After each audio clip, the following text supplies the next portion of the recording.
स्वागत है ध्वनि की अद्भुत दुनिया में। संगीत के स्वर note. Sound is all around us, चाहे वो म्यूजिक हो जो हम एंजॉय करते हैं या डेली कॉन्वर्सेशन जो हम करते हैं। लेकिन वास्तव में साउंड क्या है?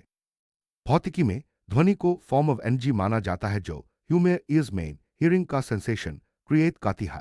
ये वेव्स की फॉर्म में ट्रैवल करती है और एक जगह से दूसरी जगह तक एनर्जी ले जाती है। इस वीडियो में हम एक्सप्लोर करें ध्वनि कैसे प्रोड्यूस्ड होती है, यह कैसे ट्रैवल्स करती है और वे यूनिक प्रॉपर्टीज जो आज ह्यूमन लाइफ का एसेंशियल पार्ट बनाती हैं। आइए अपनी जर्नी स्टार्ट करें साउंड का बेसिक समझ का और ये जान का ये ह्यूमन एवरीडे एक्सपीरियंसेस से केस कनेक्टेड है।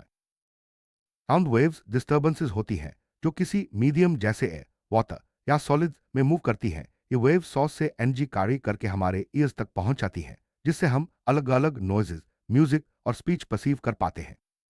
लेकिन लाइट के विपरीत साउंड वैक्यूम में ट्रैवल नहीं कर सकती क्योंकि उसे प्रोपगेट करने के लिए मटेरियल मीडियम चाहिए। इसी वजह से आउटर स्पेस में जहां एयर नहीं होती साउंड सुनाई नहीं देता। साउंड की वेव नेचर को समझना क्रूशल है क्योंकि इससे हमें पता चलता है कि वो कैसे मूव करती है और सराउंडिंग्स के साथ इंटरैक्ट करती है। यही नॉलेज हमें कम्युनिकेशन सिस्टम, म्यूजिकल इंस्ट्रूमेंट्स और साइंटिफिक टेक्नोलॉजीज को बेहतर बनाने में मदद करती है। साउंड तब प्रोड्यूस होता है जब कोई चीज वाइब्रेट करती है। एग्जाम्पल, जब आप एक ट्यूनिंग फॉर्क को स्ट्राइक करते हो तो वो रैपिडली वाइब्रेट करना शुरू कर देता है। अगर आप इस वाइब्रेटिंग फॉर्क को ईयर के पास लाओगे तो आपको एक क्लियर टोन सुनाई देगा। वाइब्रेशंस सराउंडिंग ए पार्टिकल्स को बैक एंड फोर्थ मूव कराती है, जिससे साउंड वेव्स बनती हैं और आपके ईयर तक पहुंचती हैं। इसी तरह अगर आप वाइब्रेटिंग फॉर्क को एक हैंगिंग बॉल के पास लाओगे तो बॉल ऑसिलेट करना शुरू कर देती है। ये दिखाता है कि वाइब्रेशंस एनर्जी ट्रांसफर कर सकती हैं। इन एसेंस एक वाइब्रेटिंग सोर्स हमेशा जरूरी होता है साउंड प्रोड्यूस करने के लिए। दाईं ओर इशारा करती तर्जनी यहाँ इंग्लिश वर्ड्स इंग्लिश स्क्रिप्ट में है और हिंदी वर्ड्स हिंदी स्क्रिप्ट में, बिल्कुल तुम्हारे बताए फॉर्मेट के हिसाब से। क्या तुम चाहोगे कि मैं तुम्हें एक छोटा सा इलस्ट्रेशन स्टाइल एक्सप्लेनेशन बनाकर दिखाऊं जिसमें ट्यूनिंग फॉर्क, एयर पार्टिकल्स और ईयर का इंटरैक्शन दिखे? वाइब्रेशन एक rapid back and fourth motion है जो पार्टिकल अपने मीन पोजीशन की अराउंड करता है। यही मोशन साउंड की क्रिएशन के लिए फंडामेंटल है। एग्जाम्पल्स, गिटार स्ट्रिंग्स वाइब्रेट करके म्यूजिकल टोन्स प्रोड्यूस करती हैं। ड्रम मेम्ब्रेन वाइब्रेट करके लाउड बीट्स बनाती है। फ्लूट की अंदर एयर वाइब्रेट करके मेलोडियस नोट्स जनरेट करती है। ये वाइब्रेशंस सराउंडिंग मीडियम को डिस्टर्ब करती हैं और एक चेन रिएक्शन सेट ऑफ करती है जो फाइनली ह्यूमन ईयर्स तक पहुंचती है साउंड की रूप में। विदाउट वाइब्रेशन साउंड एग्जिस्ट ही नहीं कर सकता। हर साउंड की पीछे एक वाइब्रेटिंग सोर्स जरूरी होता है। ट्यूनिंग फॉर्क एक क्लासिक एग्जाम्पल है। साउंड सोर्स का ये एक यू शेप्ड मेटालिक पीस होता है जिसके बीच में एक स्टेम होती है। जब इसकी एक प्रोंग को स्ट्राइक किया जाता है तो दोनों आर्म्स, जिन्हें प्रोंग्स कहते हैं, रैपिडली वाइब्रेट करने लगते हैं। वाइब्रेशंस सराउंडिंग ए पार्टिकल्स को डिस्टर्ब करती हैं और साउंड वेव्स क्रिएट करती हैं जो हमारे ईयर तक पहुंचती हैं। फिजिक्स एक्सपेरिमेंट्स में ट्यूनिंग फॉर्क का यूज अक्सर किया जाता है, यह दिखाने के लिए कि साउंड कैसे प्रोड्यूस होता है और वाइब्रेशंस कैसे ट्रांसफर हो सकती हैं। एग्जाम्पल्स, हैंगिंग बॉल को टच करने पर वो ऑसिलेट करने लगता है। वाटर सरफेस पर रखने पर रिपल्स बनती हैं। इस तरह ट्यूनिंग फॉर्क हमें वाइब्रेशंस और साउंड प्रोडक्शन का क्लियर डेमोन्स्ट्रेशन देता है। दाईं ओर इशारा करती तर्जनी यहाँ इंग्लिश वर्ड्स इंग्लिश स्क्रिप्ट में है और हिंदी वर्ड्स हिंदी स्क्रिप्ट में, बिल्कुल तुम्हारे बताए फॉर्मेट के हिसाब से। क्या तुम चाहोगे कि मैं तुम्हें एक सिंपल डायग्राम स्टाइल एक्सप्लेनेशन बनाकर दिखाऊं जिसमें ट्यूनिंग फॉर्क, एयर पार्टिकल्स और हैंगिंग बॉल का इंटरैक्शन दिखे? म्यूजिकल इंस्ट्रूमेंट्स सच में फैसिनेटिंग डिवाइसेस हैं जो अलग अलग तरीकों से साउंड प्रोड्यूस करते हैं। इन्हें वाइब्रेशंस क्रिएट करने के आधार पर ग्रुप किया जा सकता है। स्ट्रिंग्ड इंस्ट्रूमेंट्स जैसे गिटार और वायलिन, जिनमें वाइब्रेटिंग स्ट्रिंग साउंड बनाती है। परकशन इंस्ट्रूमेंट्स जैसे ड्रम और तबला, जिनमें वाइब्रेटिंग मेम्ब्रेन्स बीट्स और रिदम्स प्रोड्यूस करते हैं। विंड इंस्ट्रूमेंट्स जैसे फ्लूट और ट्रम्पेट, जिनमें vibrating air columns melodious notes generate करते हैं। हर प्रकार का इंस्ट्रूमेंट वाइब्रेशंस को अलग तरीके से मैनिपुलेट करता है, जिससे यूनिक साउंड, पिचेस और टोन्स बनते हैं। यही डाइवर्सिटी म्यूजिक को इतना रिच और एक्सप्रेसिव बनाती है। स्ट्रिंग्ड इंस्ट्रूमेंट्स जैसे गिटार और वायलिन के दो मेन पार्ट्स होते हैं, वाइब्रेटिंग स्ट्रिंग और हॉलो बॉडी। जब स्ट्रिंग डिस्टर्ब होती है तो वो वाइब्रेट करके साउंड प्रोड्यूस करती है। हॉलो बॉडी इस साउंड को एम्पलीफाई करता है, जिससे वो लाउडर और रिच सुनाई देता है। साउंड का पिच स्ट्रिंग की लेंथ और टाइटनेस पर डिपेंड करता है। शॉर्टर या tighter strings high pitch sound, longer या looser string low pitch sound. इस तरह स्ट्रिंग्ड इंस्ट्रूमेंट्स वाइब्रेशंस को मैनिपुलेट करके अलग अलग पिचेस और टोन्स बनाते हैं, जो म्यूजिक को इतना एक्सप्रेसिव और डाइवर्स बनाते हैं। परकशन इंस्ट्रूमेंट्स जैसे ड्रम और तबला टाइटली स्ट्रेच्ड मेम्ब्रेन्स की वाइब्रेशन से साउंड प्रोड्यूस करते हैं। जब आप मेम्ब्रेन को स्ट्राइक करते हो तो वो रैपिडली वाइब्रेट करती है और साउंड वेव्स बनाती है। साउंड का पिच मेम्ब्रेन के साइज और टाइटनेस पर डिपेंड करता है। Smaller tighter membranes high pitch sound, larger looser membranes low pitch sound. Percussion instruments music में रिदम और डेप्थ प्रोवाइड करने के लिए एसेंशियल है। यही बीट्स और पैटर्न्स पूरे कॉम्पोजिशन को एनर्जी और स्ट्रक्चर देते हैं। वाइंड इंस्ट्रूमेंट्स, जिन्हें एब्लोइंग इंस्ट्रूमेंट्स भी कहा जाता है, आमतौर पर पाइप-लाइक स्ट्रक्चर रखते हैं। जब इनमें एब्लो की जाती है तो अंदर की एक कॉलम वाइब्रेट करती है और साउंड प्रोड्यूस होता है। साउंड का पिच इस बात पर डिपेंड करता है कि पाइप के अलोंग होल्स को कैसे ओपन या क्लोज किया जाता है। इससे वाइब्रेटिंग एयर कॉलम की लेंथ बदल जाती है। Longer air column low pitch sounds, shorter air column high pitch sounds. Examples, flute holes open slash close करके मेलोडियस नोट्स बनती हैं। क्लारनेट रीड और एयर कॉलम वाइब्रेशन से रिच टोन्स प्रोड्यूस होते हैं। ट्रम्पेट वाल्व्स और एयर प्रेशर से powerful notes generate होते हैं। हर वाइंड इंस्ट्रूमेंट वाइब्रेशंस को अलग तरीके से मैनिपुलेट करता है, जिससे यूनिक साउंड्स और म्यूजिकल एक्सप्रेशंस पॉसिबल होते हैं। रीड इंस्ट्रूमेंट्स एक खास कैटेगरी है जो साउंड प्रोड्यूस करने के लिए मेटल रीड्स का यूज करते हैं। जब इनमें एब्लो की जाती है तो रीड वाइब्रेट करता है और साउंड वेव्स जनरेट होती हैं। ये इंस्ट्रूमेंट्स ऑर्केस्ट्रा और बैंड्स में बहुत कॉमन है। एग्जाम्पल, सैक्सोफोन, इसकी रीड वाइब्रेशन से वार्म और एक्सप्रेसिव टोन्स बनते हैं। हार्मोनिका, इसमें मल्टीपल रीड्स होते हैं जो अलग अलग नोट्स प्रोड्यूस करते हैं जब ए ब्लो या ड्रॉ की जाती है। रीड की यूनिक वाइब्रेशन इन इंस्ट्रूमेंट्स को उनका डिस्टिंक्टिव साउंड देती है, जो ना सिर्फ रिकॉग्नाइजेबल होता है बल्कि म्यूजिक में एक खास कैरेक्टर भी जोड़ता है। ह्यूमंस में साउंड का प्रोडक्शन वॉइस बॉक्स यानी लारिंक्स से होता है। ये विंडपप के अपर एंड पर स्थित होता है और इसके अंदर दो वोकल कॉर्ड्स स्ट्रेच रहते हैं। जब हम बोलते हैं तो लंग्स से आने वाली एयर इन कॉर्ड्स के बीच नाव स्लिट से गुजरती है। इससे कॉर्ड्स वाइब्रेट करते हैं और साउंड प्रोड्यूस होता है। साउंड का पिच और क्वालिटी वोकल कॉर्ड्स की टेंशन और लेंथ पर डिपेंड करता है। टाइटर और shorter cords high pitched voice, looser और लॉन्गर कॉर्ड्स डीपर वॉइस। इस तरह लैरिंक्स और वोकल कॉर्ड्स हमारी आवाज को उसका यूनिक कैरेक्टर देते हैं। साउंड वैक्यूम में ट्रैवल नहीं कर सकता क्योंकि उसे प्रोपगेट करने के लिए एक मटेरियल मीडियम चाहिए, जैसे एयर, वाटर या सॉलिड्स। जब कोई ऑब्जेक्ट वाइब्रेट करता है तो वो आसपास के मीडियम के पार्टिकल्स को भी वाइब्रेट कराता है। वाइब्रेशंस पार्टिकल से पार्टिकल पास होती है और एनर्जी ट्रांसमिट करती है जब तक कि साउंड हमारे ईयर्स तक नहीं पहुंच जाता। ध्यान देने वाली बात यह है कि पार्टिकल्स खुद फॉरवर्ड मूव नहीं करते, बल्कि डिस्टर्बेंस मीडियम के थ्रू ट्रैवल करता है। इस तरह साउंड एक चेन रिएक्शन की तरह काम करता है। सॉर्स वाइब्रेट करता है, मीडियम डिस्टर्ब होता है, एनर्जी ट्रांसमिट होती है, हम साउंड परसीव करते हैं।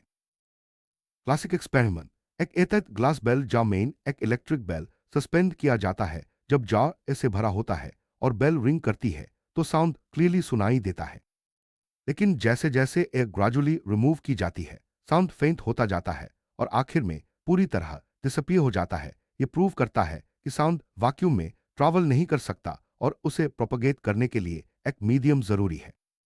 इस एक्सपेरिमेंट से हमें साउंड प्रोपगेशन में मीडियम की इंपॉर्टेंस का क्लियर डेमोन्स्ट्रेशन मिलता है। बिना मीडियम वाइब्रेशंस पार्टिकल से पार्टिकल पास नहीं हो पाती और साउंड हमारे ईयर्स तक नहीं पहुंचता। साउंड सॉलिड्स, लिक्विड्स और गैसेस तीनों मीडियम्स में ट्रैवल कर सकता है, लेकिन इसकी स्पीड और क्लैरिटी मीडियम की प्रॉपर्टीज पर डिपेंड करती है।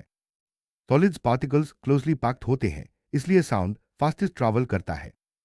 लिक्विड्स पार्टिकल्स मॉडरेटली पैक्ड होते हैं, इसलिए साउंड मीडियम स्पीड से मूव करता है। गैसेस पार्टिकल्स फार अपार्ट होते हैं, इसलिए साउंड स्लोएस्ट ट्रैवल करता है। इसी वजह से अगर आप रेलवे ट्रैक पर ईयर लगाते हो तो ट्रेन आने की साउंड आपको पहले सुनाई देती है ट्रक के थ्रू और बाद में ए के थ्रू। एम्पलीट्यूड एक वेव की दौरान पार्टिकल की मीन पोजीशन से मैक्सिमम डिस्प्लेसमेंट को कहते हैं। इसे ऐसे डिनोट किया जाता है और मीटर्स में मेजर किया जाता है। साउंड में एम्पलीट्यूड का सीधा रिलेशन लाउडनेस से होता है। Greater amplitude louder sound, smaller amplitude softer sound. Amplitude एक की फैक्टर है जो साउंड वेव की एनर्जी को डिटरमिन करता है। जितनी ज्यादा एम्पलीट्यूड होगी उतनी ज्यादा एनर्जी वेव कार्य करेगी और हमें उतनी ही ज्यादा लाउडनेस परसीव होगी। टाइम पीरियड एक पार्टिकल की एक कंप्लीट वाइब्रेशन या ऑसिलेशन को पूरा करने में लिया गया समय है। इसे टी से डिनोट किया जाता है और सेकंड्स में मेजर किया जाता है। टाइम पीरियड का रिलेशन फ्रीक्वेंसी एफ से इन्वर्स होता है। एफ बराबर 1/t। इसका मतलब अगर टाइम पीरियड कम होता है फ्रीक्वेंसी बढ़ जाती है, अगर टाइम पीरियड ज्यादा होता है फ्रीक्वेंसी घट जाती है। टाइम पीरियड को समझना हमें साउंड वेव्स की रिदम और स्पीड एनालाइज करने में मदद करता है। यही कॉन्सेप्ट म्यूजिक, अकूस्टिक्स और कम्युनिकेशन सिस्टम्स में बहुत इंपॉर्टेंट है। फ्रीक्वेंसी एक पार्टिकल की प्रति यूनिट टाइम किए गए ऑसिलेशंस या वाइब्रेशंस की संख्या है। इसे एफ यानी से डिनोट किया जाता है और हर्ट्ज एचजेड में मेजर किया जाता है। एक एचजेड बराबर 1 साइकिल पर सेकंड। फ्रीक्वेंसी डायरेक्टली पिच को डिटरमिन करती है। High frequency high pitch sound, lower frequency deeper sound. इसलिए एक फ्लूट की हाई नोट्स और एक ड्रम की डीप बीट्स में फर्क फ्रीक्वेंसी की वजह से होता है। फ्रीक्वेंसी साउंड की म्यूजिकलिटी और परसेप्शन का सबसे इंपॉर्टेंट फैक्टर है। वेवलेंथ एक वेव की दौरान ट्रैवल की गई डिस्टेंस है। जब एक कंप्लीट वाइब्रेशन होता है इसे ग्रीक लेटर लाम्डा से डिनोट किया जाता है और मीटर्स में मेजर किया जाता है। वेवलेंथ का रिलेशन फ्रीक्वेंसी एफ और स्पीड वी से होता है। वी बराबर एफ तारांकन लैम्डा। इसका मतलब shorter wavelength high frequency high pitch sound, longer wavelength lower frequency deeper sound. Wavelength और फ्रीक्वेंसी मिलकर किसी मीडियम में साउंड वेव की स्पीड को डिटरमिन करते हैं। यही कारण है कि अलग अलग मीडियम्स में साउंड की प्रॉपर्टीज बदल जाती हैं। साउंड वेव सॉलिड या लिक्विड सरफेस से टकराकर बाउंस बैक कर सकती है। इस फिनोमिनन को रिफ्लेक्शन कहते हैं। रिफ्लेक्शन का रूल लाइट की तरह ही होता है। एंगल ऑफ इंसिडेंस बराबर एंगल ऑफ रिफ्लेक्शन। इसी प्रॉपर्टी की वजह से हमें एकोस सुनाई देते हैं। प्रैक्टिकल एप्लीकेशंस में इसका बहुत यूज होता है। सोना अंडर वाटर नेविगेशन और ऑब्जेक्ट डिटेक्शन के लिए, आर्किटेक्चरल अकूस्टिक्स ऑडिटोरियम्स और कंसर्ट हॉल्स में साउंड क्लैरिटी इंप्रूव करने के लिए। इस तरह रिफ्लेक्शन साउंड की बिहेवियर को समझने और उसे कंट्रोल करने में बहुत इंपॉर्टेंट रोल निभाता है। असिस्टेंस ऑफ हियरिंग एक फैसिनेटिंग फिनोमिनन है जो एक्सप्लेन करता है कि हम एकोस कब सुन पाते हैं। जब डायरेक्ट साउंड और रिफ्लेक्टेड साउंड हमारे ईयर्स तक 0.1 सेकंड्स के अंदर पहुंचते हैं तो हम उन्हें एक ही साउंड की तरह परसीव करते हैं। लेकिन अगर रिफ्लेक्टेड साउंड थोड़ी देर बाद पहुंचता है तो हम उसे एको के रूप में अलग से सुन पाते हैं। यही कारण है कि बड़े हॉल्स, माउंटेन्स या एम्प्टी बिल्डिंग्स में एकोस क्लियर सुनाई देते हैं। इस प्रॉपर्टी का प्रैक्टिकल इंपॉर्टेंस भी है। एकोलोकेशन बाथ्स और डॉल्फिन इसका यूज करते हैं नेविगेशन के लिए। आर्किटेक्चर, ऑडिटोरियम्स और थिएटर्स डिजाइन करते समय साउंड क्लैरिटी मेंटेन करने के लिए दाईं ओर इशारा करती तर्जनी यहाँ इंग्लिश वर्ड्स इंग्लिश स्क्रिप्ट में है और हिंदी वर्ड्स हिंदी स्क्रिप्ट में, बिल्कुल तुम्हारे बताए फॉर्मेट के हिसाब से। क्या तुम चाहोगे कि मैं तुम्हें एक छोटा सा टाइमलाइन स्टाइल डायग्राम बनाकर दिखाऊं जिसमें डायरेक्ट साउंड और रिफ्लेक्टेड साउंड के अराइवल टाइम्स कंपेयर हो और एको का डिफरेंस क्लियर हो? साउंड रिफ्लेक्शन हर मटेरियल में समान नहीं होती। हार्ड स्मूथ सर्फेसिस जैसे स्टील और कंक्रीट अच्छे रिफ्लेक्टर्स होते हैं। ये साउंड वेव्स को एफिशिएंटली बाउंस बैक करते हैं जिससे एकोज और रिवर्बरेशंस क्लियर सुनाई देते हैं।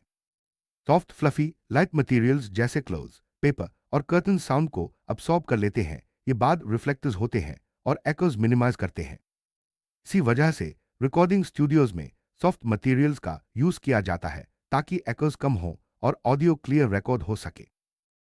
एको साउंड का रेपिटेशन है जो किसी ऑब्स्टिकल से साउंड वेव्स की रिफ्लेक्शन की वजह से होता है। एको सुनने के लिए एक खास कंडीशन होती है। रिफ्लेक्टेड साउंड हमारे ईयर्स तक कम से कम 0.1 सेकंड्स बाद पहुंचना चाहिए।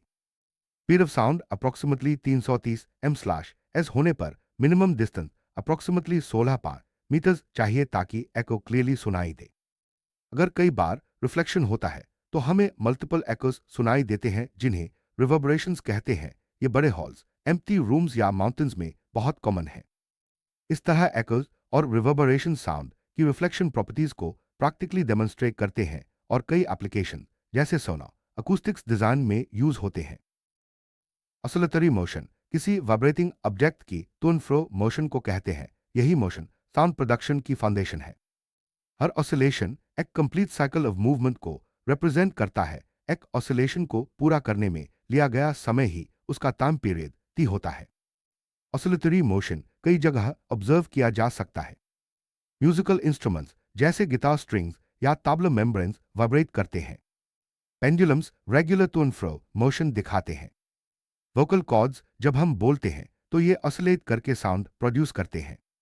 इस तरह ऑसिलेटरी मोशन ना सिर्फ फिजिक्स में एक फंडामेंटल कॉन्सेप्ट है बल्कि हमारी रोजमर्रा की लाइफ और म्यूजिक में भी डायरेक्टली दिखाई देता है। साउंड को डिस्क्राइब करने के लिए तीन मुख्य कैरेक्टरिस्टिक्स होती हैं: लाउडनेस, पिच और क्वालिटी स्लैश टाइम्बर। लाउडनेस ये साउंड वेव की एम्पलीट्यूड पर डिपेंड करती है। बड़ी एम्पलीट्यूड ज्यादा लाउडनेस ये फ्रीक्वेंसी से डिटर्मिन होती है। High frequency high pitch, low frequency deeper pitch. Quality slash timbre ये वो प्रॉपर्टी है जो अलग अलग साउंड्स को अलग बनाती है भले ही उनकी लाउडनेस और पिच सेम हो। यही रीजन है कि एक ही नोट अलग अलग इंस्ट्रूमेंट्स पर अलग सुनाई देता है। इन प्रॉपर्टीज की वजह से हम अपने एनवायरनमेंट में विभिन्न साउंड्स को डिफरेंशिएट कर पाते हैं, जैसे एक वायलिन और एक फ्लूट की आवाज या एक व्यक्ति की वॉइस दूसरे से। लाउडनेस डायरेक्टली एम्पलीट्यूड से जुड़ी होती है। जितनी बड़ी एम्पलीट्यूड होगी उतना ही लाउड साउंड हमें सुनाई देगा। असल में लाउडनेस एम्पलीट्यूड के स्क्वायर के प्रोपोर्शनल होती है। बैकस्लैश माथम लाउडनेस बैकस्लैश प्रोप्टो ए दो। इसका मतलब जेंटल टैप ऑन ड्रम छोटी amplitudes of sound, hard strike on drum बर ये एम्पलीट्यूड लाउड साउंड। यानी साउंड की इंटेंसिटी सिर्फ एम्पलीट्यूड पर नहीं बल्कि एम्पलीट्यूड के स्क्वायर पर डिपेंड करती है। यही रीजन है कि छोटे वाइब्रेशंस भी नोटिसेबल होते हैं लेकिन बड़े वाइब्रेशंस बहुत पावरफुल और लाउड लगते हैं। जिसे श्रिलनेस भी कहते हैं, साउंड वेव की फ्रीक्वेंसी से डिटर्मिन होती है। High frequency high pitch sound जैसे बच्चे की आवाज या फ्लूट की हाई नोट्स। लो frequency deeper base like sound जैसे अडल्ट मेल वॉइस या ड्रम बीट्स। इसी वजह से बच्चे की वॉइस अडल्ट से ज्यादा हाई सुनाई देती है। और म्यूजिकल नोट्स अलग अलग पिच पर वेरी करते हैं। पिच साउंड की म्यूजिकलिटी और परसेप्शन का सबसे इंपॉर्टेंट फैक्टर है क्योंकि यही हमें अलग अलग टोन और मेलोडीज को पहचानने में मदद करता है। क्वालिटी या टाइम्बर वो कैरेक्टरिस्टिक है जो हमें अलग अलग साउंड्स को डिस्टिंग्विश करने में मदद करती है भले ही उनकी पिच और लाउडनेस सेम हो। उदाहरण के लिए एक पियानो और एक वायलिन अगर सेम नोट प्ले करे तो भी उनकी आवाज अलग लगेगी क्योंकि उनका टाइम्बर अलग है। टाइम्बर साउंड सॉस की वेवफॉर्म और उसके साथ आने वाले ओवरटर्न एडिशनल फ्रीक्वेंसी से इन्फ्लुएंस होता है। यही रीजन है कि हर म्यूजिकल इंस्ट्रूमेंट की अपनी यूनिक पहचान होती है और हर व्यक्ति की वॉइस अलग सुनाई देती है इवन अगर पिच और लाउडनेस सेम हो। लाउडनेस ऑफ साउंड को डेसिबल्स डीबी में मेजर किया जाता है। एक डेसिबल बराबर 1/10 बेल और बेल का नाम अलेक्जेंडर ग्रेम बेल के नाम पर रखा गया है। जब साउंड लेवल 80 डीबी से ऊपर होता है तो वो फिजिकली पेनफुल हो सकता है। हाई डेसिबल लेवल्स पर लंबे समय तक एक्सपोजर हियरिंग को डैमेज कर सकता है। कुछ एवरीडे एग्जांपल्स: विस्पर लगभग 20 डीबी, नॉर्मल कन्वर्सेशन लगभग 60 डीबी, बिजी ट्रैफिक लगभग 90 डीबी, रॉक कॉन्सर्ट लगभग 120 डीबी, रॉकेट लॉन्च लगभग 200 डीबी। इस तरह लाउडनेस हमें साउंड की इंटेंसिटी और उसके ह्यूमन ईयर पर इफेक्ट को समझने में मदद करती है। डिफरेंट सोर्सेज अलग अलग लाउडनेस लेवल पर साउंड प्रोड्यूस करते हैं। रॉकेट टेक ऑफ लगभग 200 dB, dangerously loud. Aircraft engine slash pneumatic drill painfully loud. Heavy traffic बहुत लाउड लगभग 90 dB. Ordinary conversation moderate 40-60 dB. Quite home फेंट लगभग 30 dB. Rustling of leaves very फेंट सिर्फ 10 डीबी। इस तरह लाउडनेस स्केल हमें समझने में मदद करता है कि कौन सा साउंड सेफ है और कौन सा हार्मफुल हो सकता है। यही रीजन है कि prolonged exposure the high dB levels hearing damage कर सकता है। ह्यूमन ईयर साउंड्स को डिटेक्ट कर सकता है एक खास फ्रीक्वेंसी रेंज में 20 एचजेड से 20,000 एचजेड तक। इस रेंज को ऑडिबल साउंड कहते हैं। बिलो 20 एचजेड इन्हें इंफ्रासोनिक साउंड कहते हैं। बव 20,000 एचजेड इन्हें अल्ट्रासोनिक साउंड कहते हैं। कुछ एनिमल्स अल्ट्रासोनिक साउंड सुन सकते हैं और उनका यूज नेविगेशन और हंटिंग के लिए करते हैं। बर्ड्स एकोलोकेशन से उड़ते समय रास्ता डिटेक्ट करते हैं। डॉल्फिन्स अंडर वाटर कम्युनिकेशन और हंटिंग के लिए अल्ट्रासोनिक साउंड्स का यूज करते हैं। इंटरेस्टिंग फैक्ट, चिल्ड्रन अंडर 5 कभी कभी 25 के एचजेड तक की फ्रीक्वेंसी सुन सकते हैं जो एडल्ट्स के लिए इनऑडिबल होती है। बर्ड्स वास्तव में रिमार्केबल क्रीचर्स हैं क्योंकि ये अल्ट्रासोनिक साउंड का यूज करके नेविगेट और हंट करते हैं। ये बहुत हाई फ्रीक्वेंसी साउंड्स इमिट करते हैं। जब ये साउंड्स किसी ऑब्जेक्ट से टकराकर वापस आती हैं तो बर्ड्स उन्हें एकोज के रूप में डिटेक्ट करते हैं। इस एबिलिटी को एकोलोकेशन कहते हैं। एकोलोकेशन की वजह से बर्ड्स पूरी डार्कनेस में भी उड़ सकते हैं और ऑब्स्टिकल्स या प्रे को एक्यूरेटली पहचान सकते हैं। ये एक फैसिनेटिंग एग्जांपल है कि एनिमल्स कैसे साउंड का यूज ह्यूमन हियरिंग रेंज से बाहर भी करते हैं। डॉल्फिन्स भी अल्ट्रासोनिक साउंड का यूज करके अपने प्रे को लोकेट करते हैं। यह हाई फ्रीक्वेंसी क्लिक्स इमिट करते हैं। जब ये क्लिक्स अंडर वाटर ऑब्जेक्ट से टकराकर वापस आते हैं तो डॉल्फिन्स उन्हें एकोज के रूप में सुनते हैं।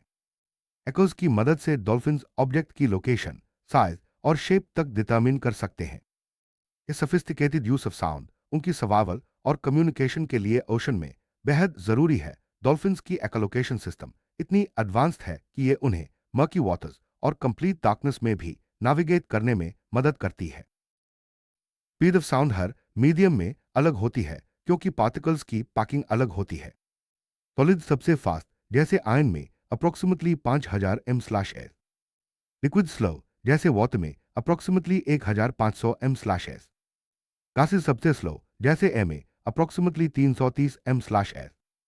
रीजन, सॉलिड्स में पार्टिकल्स बहुत क्लोजली पैक्ड होते हैं, वाइब्रेशंस जल्दी ट्रांसमिट होते हैं।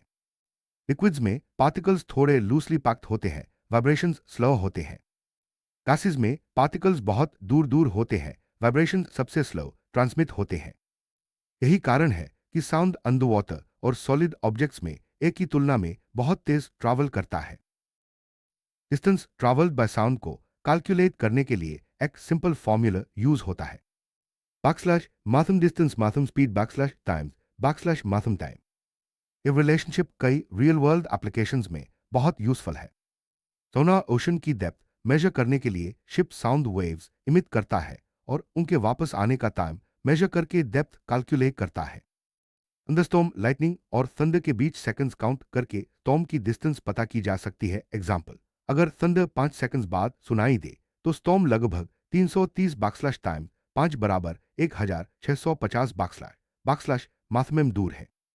इस तरह साउंड की स्पीड और टाइम का यूज करके हम डिस्टेंसेस एक्यूरेटली मेजर कर सकते हैं। स्पीड ऑफ साउंड हमेशा मीडियम की प्रॉपर्टीज पर डिपेंड करता है।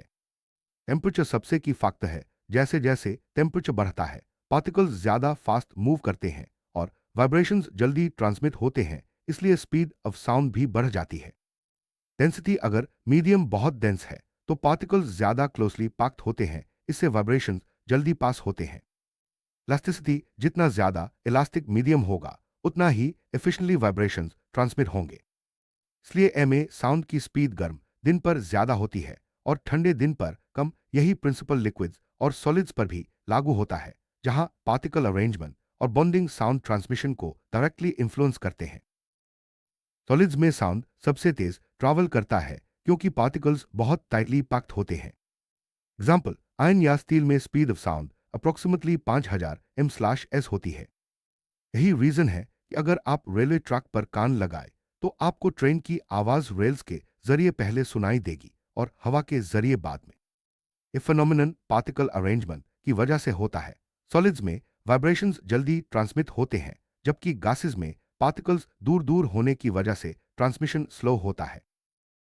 लिक्विड्स में साउंड मॉडरेट स्पीड से ट्रैवल करता है। एग्जाम्पल, वाटर में speed of sound approximately 1500 m/s होती है। ये स्पीड ए अप्रोक्सीमेटली 330 m/s से बहुत तेज है, लेकिन सॉलिड अप्रोक्सीमेटली 5000 m/s से धीमी है। वाटर में साउंड का एफिशिएंट ट्रैवल मरीन लाइफ और अंडर वाटर कम्युनिकेशन के लिए क्रूशल है। डॉल्फिन, व्हेल्स और सबमरीन सोनार सिस्टम्स का यूज इसी प्रॉपर्टी पर करते हैं। इस तरह लिक्विड साउंड ट्रांसमिशन के लिए एक बैलेंस्ड मीडियम है, ऐसे तेज लेकिन सॉलिड्स जितना नहीं। गैसेस में साउंड सबसे स्लो ट्रैवल करता है क्योंकि पार्टिकल्स बहुत दूर दूर होते हैं। एग्जाम्पल, एयर में speed of sound approximately 330 m/s होती है। इसी वजह से हम थंडर को लाइटनिंग के बाद सुनते हैं। लाइट की स्पीड बहुत ज्यादा होती है, अप्रोक्सीमेटली 3 टाइम्स 10⁻⁻⁻⁻, माथमेम स्लैश एस, जबकि साउंड एटमॉस्फेयर में बहुत स्लो ट्रैवल करता है। यानी जब लाइटनिंग होती है तो उसकी लाइट तुरंत दिखाई देती है, लेकिन थंडर की आवाज हमें कुछ सेकंड्स बाद सुनाई देती है। यही प्रिंसिपल हमें थंडरस्टॉर्म की डिस्टेंस एस्टिमेट करने में भी मदद करता है। स्पीड ऑफ साउंड हमेशा मीडियम की प्रॉपर्टीज पर डिपेंड करता है और टेम्परेचर इसमें सबसे बड़ा फैक्टर है। जैसे जैसे टेम्परेचर बढ़ता है, पार्टिकल्स ज्यादा फास्ट मूव करते हैं। फास्टर पार्टिकल मोशन वाइब्रेशंस जल्दी ट्रांसमिट होते हैं, साउंड की स्पीड बढ़ जाती है। इसलिए हॉट डे पर साउंड कोल्ड डे की तुलना में ज्यादा फास्ट ट्रैवल करता है। इसके अलावा डेंसिटी और इलास्टिसिटी भी इंपॉर्टेंट रोल प्ले करते हैं। डेंस और इलास्टिक मीडियम्स वाइब्रेशन को एफिशिएंटली ट्रांसमिट करते हैं।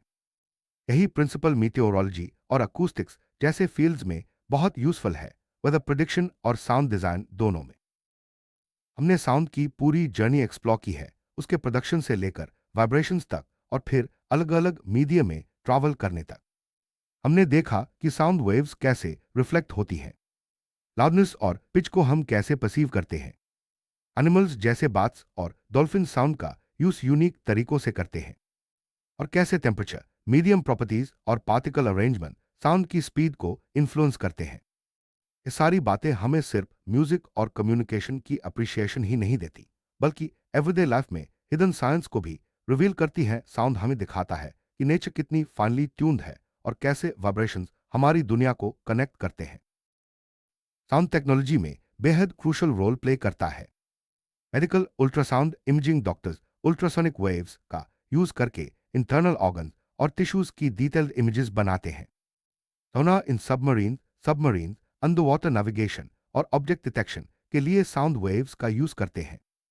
माइक्रोफोन्स और स्पीकर्स साउंड वेव्स को इलेक्ट्रिकल सिग्नल्स में कन्वर्ट करते हैं और फिर वापस साउंड में बदलते हैं।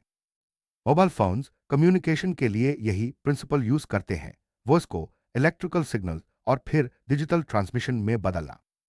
इंजीनियर्स साउंड की प्रॉपर्टीज को समझकर बेहतर कम्युनिकेशन डिवाइसेस, एंटरटेनमेंट सिस्टम और सेफ्टी टूल्स डिजाइन करते हैं। यही रीजन है कि अकूस्टिक्स और साउंड इंजीनियरिंग मॉडर्न टेक्नोलॉजी का बैकबोन है। साउंड हमारी डेली लाइफ का इंटीग्रल हिस्सा है। यह हमें कम्युनिकेट करने में मदद करता है, म्यूजिक एंजॉय करने और इमोशंस एक्सप्रेस करने का जरिया है। सराउंडिंग्स के प्रति अवेयर रहने में भी साउंड क्रूशल है। जैसे अलार्म क्लॉक हमें जगाता है और पूरे दिन की कॉन्वर्सेशंस हमें कनेक्ट करती है। साउंड हमारी एक्सपीरियंसेस को एनरिच करता है और हमें दुनिया से जोड़ता है। ये सिर्फ वाइब्रेशंस नहीं है, बल्कि हमारी जिंदगी का वो इनविजिबल थ्रेड है जो हमें दूसरों और एनवायरनमेंट से लगातार कनेक्ट करता रहता है। लाउड साउंड्स का प्रोलॉन्ग्ड एक्सपोजर हमारी हियरिंग को डैमेज कर सकता है। Avoid prolonged exposure, high decibel levels वाले एनवायरनमेंट्स में ज्यादा देर तक ना रहें। उस ईयर प्रोटेक्शन नोजी प्लेसेस जैसे कॉन्सर्ट, फैक्ट्रीज या कंस्ट्रक्शन साइट्स में ईयर प्लग्स या ईएमएफ्स पहने। Keep safe volume levels, music सुनते समय हेडफोन्स या स्पीकर्स की वॉल्यूम मॉडरेट रखें। हियरिंग की केयर करना जरूरी है ताकि हम लंबे समय तक दुनिया के रिच साउंड्स एंजॉय कर सके, चाहे वो म्यूजिक हो, कॉन्वर्सेशंस हो या नेचर की आवाजें। साउंड कम्युनिकेशन का सबसे एसेंशियल हिस्सा है, चाहे वो स्पोकन लैंग्वेज, म्यूजिक या सिग्नल्स हो। टेक्नोलॉजी ने साउंड को लॉन्ग डिस्टेंसेस तक ट्रांसमिट करना पॉसिबल बना दिया है। यही रीजन है कि आज हम ग्लोबल कम्युनिकेशन कर सकते हैं। साउंड की साइंस को समझना हमें ह्यूमन इंटरैक्शन की कॉम्प्लेक्सिटी और ब्यूटी अप्रिशिएट करने में मदद करता है। हर बार जब हम बात करते हैं, गाना सुनते हैं या कोई सिग्नल रिसीव करते हैं, हम साउंड की इनविजिबल पावर का यूज कर रहे होते हैं। साउंड हमें कनेक्ट करता है, इंस्पायर करता है और हमारी दुनिया को एक साथ जोड़ता है। साउंड वास्तव में एक पावरफुल फोर्स है जो हमारी दुनिया को काउंटलेस तरीकों से शेप करता है। इसके पीछे की साइंस, प्रोडक्शन, वाइब्रेशंस और ट्रैवल हमें नेचुरल फिनोमिना समझने में मदद करती है। इसका impact on technology, ultrasound, Sonar, microphones और मोबाइल कम्युनिकेशन मॉडर्न लाइफ को ट्रांसफॉर्म करता है। और हमारी daily life, music, conversation, awareness sound से एनरिच्ड होती है। साउंड को समझना हमें सिर्फ सीखने और इनोवेशन के नए पॉसिबिलिटीज ही नहीं देता, बल्कि हमें उन इनविजिबल वेव्स की डीपर अप्रिशिएशन भी देता है जो हम सबको कनेक्ट करती है।